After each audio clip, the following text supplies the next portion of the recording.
रिंकू, हाँ जी। ये देख। आगे तो चले। सत श्री अकाल बीजी। सत श्री अकाल पुत्र। अब साफ दिखाई दे रहा है बीजी। बहुत साफ दिखाई दे रहा है। बीजी इतने टाइम बाद नए चश्मे बनवा ही लिए। किसी अपने ने पैसे भेजे और हर महीने पैसे भेजेंगे। वाह। फोना ते टू होਊਗੀ ਤੁਹਾਡੇ 1 ਤਰੀਕ ਤੋਂ ਬਾਅਦ। ਇਹ ਤੁਹਾਡੇ ਪੈਸੇ ਨੇ, ਇਹਦੇ ਨਾਲ ਕੋਈ ਅਮੀਰ ਨਹੀਂ ਹੋ ਜਾਣਾ ਤੁਸੀਂ। ਮਾਵਾਂ ਭੈਣਾਂ ਨੂੰ ਸਤਿਕਾਰ ਦੇ ਕੇ ਮੈਨੂੰ ਖੁਸ਼ੀ ਮਿਲਦੀ ਹੈ ਇਸ ਗੱਲ ਦੀ। मुख्यमंत्री माँ बेटी सत्कार योजना, आपका अपना भगवंत मान।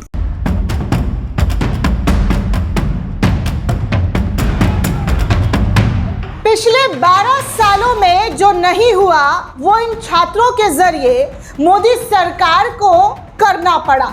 जिस तरीके से छात्रों ने प्रोटेस्ट जारी रखा है, अभी भी जारी है, लेकिन अब इस प्रोटेस्ट के बीच सरकार ने सीजीपी के प्रवक्ताओं से बातचीत किया और इस बातचीत में 2 मांगों को सीजीपी के मान लिया गया है। जी हाँ दोस्तों, पिछले 1 महीने से ज़्यादा इस प्रोटेस्ट में लगातार कॉकरोच जनता पार्टी और छात्रों का भीड़ जो है दिल्ली के जंतर मंतर पर देखने को मिला, लेकिन 1 महीने तक सरकार ने इस प्रोटेस्ट पर ध्यान तक नहीं दिया।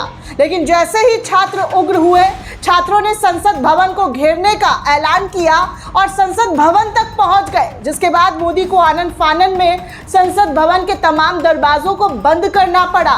ये सब कुछ देश ने देखा और अभी भी लगातार प्रोटेस्ट जारी है। छात्रों की एक ही मांग है कि किसी भी कीमत पर धर्मेंद्र प्रधान का इस्तीफा होना चाहिए। और अब इस्तीफे की मांग को लेकर सरकार के जरिए क्या कुछ कहा गया है, क्या मोहलत मांगा गया है, वो सब कुछ, जी हाँ, वो सब कुछ आपको इस वीडियो में बताने वाली हूँ, क्योंकि आज बातचीत के दौरान सरकार जो है कैसे झुकी है, 12 सालों में पहली बार उनका झुकाव जो है वो साफ तौर पर नजर आ रहा है। ये सब कुछ आपके सामने स्क्रीन पर रखूंगी। दरअसल दोस्तों, अब तक की सबसे बड़ी खबर, सबसे बड़ी जानकारी आपको दे दूं कि आज जो है जेपी नड्डा के साथ दिल्ली के कॉन्स्टिट्यूशन क्लब में मुलाकात बात हुई, अहम बैठक हुई। इस बैठक में सीजीपी के प्रवक्ता जो है 3 मांगों को अपनी रखते हुए सरकार के सामने जो है अपनी बात रखी। उन्होंने पहला मांग रखा कि किसी भी कीमत पर धर्मेंद्र प्रधान का इस्तीफा होना चाहिए। दूसरी मांग उनकी थी कि जो पेपर लीक हुआ और इस पेपर लीक के बाद कई बच्चों ने अपनी जान को ख़त्म कर लिया, यानी कि आत्महत्या कर लिया, और उस परिवार के लोगों को 1-1 करोड़ रुपए का मुआवजा मिलना चाहिए। और तीसरी चीज़ थी कि जिन बच्चों को इस प्रदर्शन के दौरान एफआईआर दर्ज किया गया है, उन एफआईआर को रद्द किया जाए। 3 मांगों में से दोस्तों 2 मांग तो सरकार ने मांग ली, 2 पर मोदी सरकार ने हाथ जोड़ लिए, झुक गई।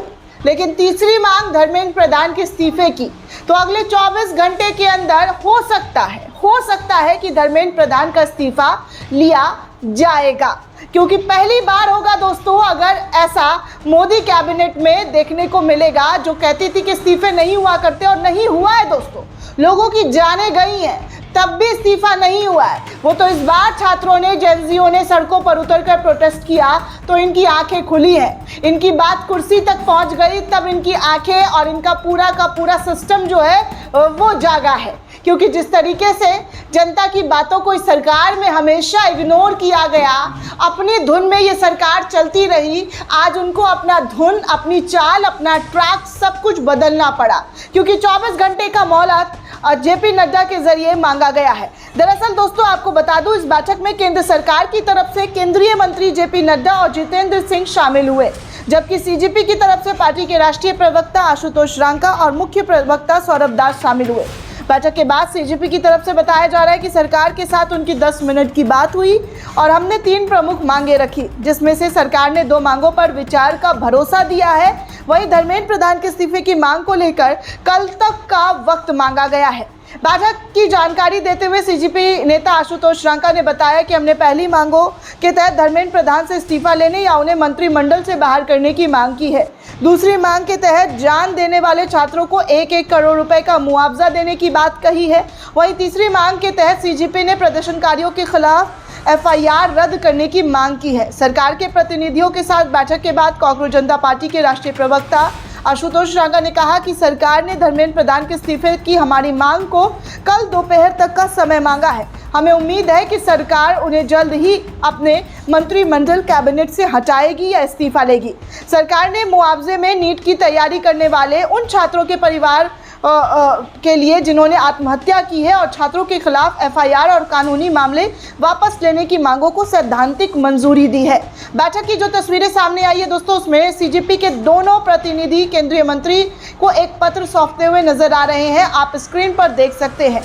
कुल मिलाकर अगर आप देखेंगे तो मोदी और शाह का अहंकार कैसे इन बच्चों के जरिए तोड़ा गया है, ये देश के इतिहास के पन्नों में ज़रूर लिखा जाएगा। क्योंकि पहली बार ऐसा हो रहा है दोस्तों कि सरकार में इस्तीफा होने जा रहा है। अभी फाइनल नहीं हुआ है, लेकिन उम्मीद जताई जा रही है कि फाइनल हो सकता है। क्योंकि छात्रों ने धर्मेंद्र प्रधान के इस्तीफे की मांग से और कुछ भी, जी हाँ, और कुछ भी ज़्यादा कम नहीं मांगा है, बल्कि उन्होंने साफ कहा है कि किसी भी कीमत पर इस्तीफा तो होकर ही रहना चाहिए, क्योंकि हम इसके आगे और ना इसके पीछे हटने वाले हैं। वहीं दोस्तों आपको बता दूं तो सीजीआई का भी बयान सामने आया है। जिस तरीके से चीफ जस्टिस ऑफ इंडिया जब ये याचिका दाखिल किया गया था, प्रोटेस्टर पर जो अत्याचार हुआ था, उसको लेकर जो एक खबर चली थी कि सीजीआई ने कहा कि हमारे पास वक्त नहीं है, टाइम पास, मतलब जिस तरीके का भी उन्होंने बयान दिया है, अब उस पर सीजीआई ने अपनी सफाई पेश की है।